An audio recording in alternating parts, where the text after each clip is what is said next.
Hello, Professor Hinderocker. This is Johnny Dermeyer, and this is my video introducing the 3 common mistakes of the deadlift. The first mistake in the deadlift that I videotaped is extending the spine before the knees and the hips. So in this video, just shows that as you extend the spine first, the bar has to be lifted over the knees, which makes the movement more jerky, and also starting the initial lift with the erector spinae muscles rather than the quads, hamstrings, and glutes can result in lumbar spine injury.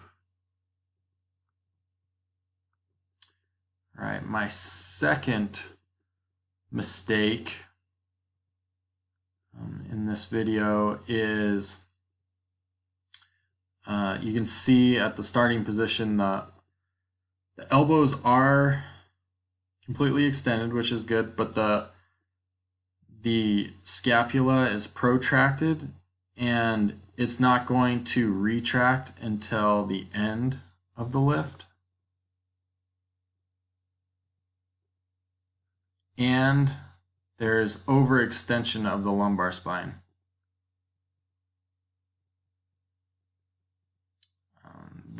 This can also extension causes more lordosis of the lumbar spine, which can cause injury, and just the spine overall is not lined up correctly when you retract the shoulders at the top of the lift rather than activating the interscapular area at the bottom of the lift, which I'll show later.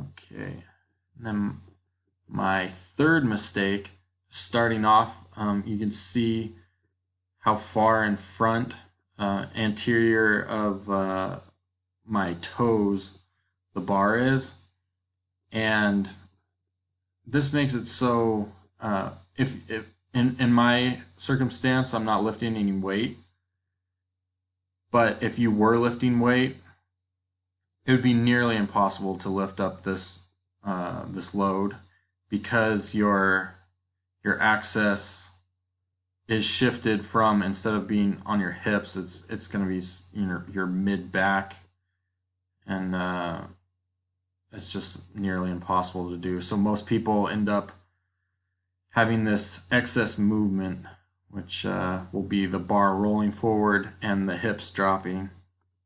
I'll show you.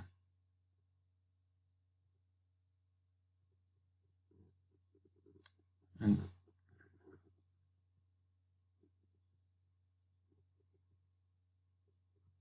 my video didn't show it great, but that was the point I was trying to make, is that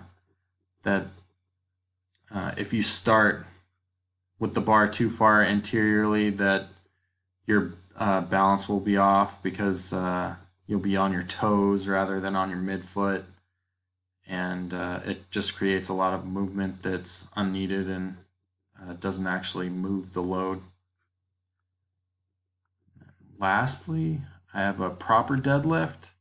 You can see that I'm starting with by grabbing the bar at just over shoulders width apart. My feet are shoulders width apart, with the hips slightly externally rotated. Elbows are fully extended. I'm going to start by engaging my inner scapula and then lifting through my knees, hips, and then finally my lumbar spine. All right, thank you so much for your time, and I hope you enjoyed this video.